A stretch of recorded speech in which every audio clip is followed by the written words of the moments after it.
Welcome back to my channel fly with Nishu. সকাল সকাল না এখন কফি না খেলে আমার ঠিক ঘুম ভাঙে না, তাই ঘুম ভাঙতে ভাঙতে অনেকটাই দেরি হয়ে গেছিল।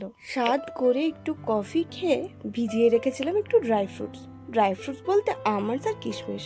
কিশমিশ কিন্তু ব্লাডের জন্য খুব বেশি ভালো। তারপরে একটা কেকের কাজ ছিল, ফটাফট সেরে নিই। ওয়েট করে দেখি প্রায় 100 গ্রাম ওভারওয়েট। হোম বেকারের কাছে কিন্তু এটা কমন ব্যাপার। তারপরে ব্রেকফাস্ট করে চলে যাই ছাদে। এটা দিয়ে করব শ্যাম্পু, আর এটা ড্যান্ড্রাফের জন্য খুবই ভালো।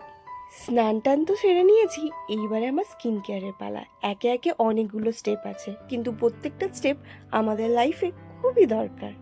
আজ হয়তো তোমাদের কাছে এটা কমন মনে হবে বা কিছু ইফেক্ট লাগবে না, কিন্তু ভবিষ্যতে এটাই তোমার জন্য অনেক অনেক কাজে দেবে।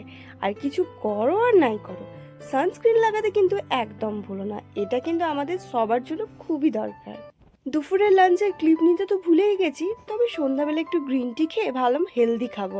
তারপর দেখি বাপি এইসব নিয়ে এসেছে। এইসব খেলে কি হেলদি থাকা যায়? যাই হোক, আজ এই পর্যন্ত, টাটা।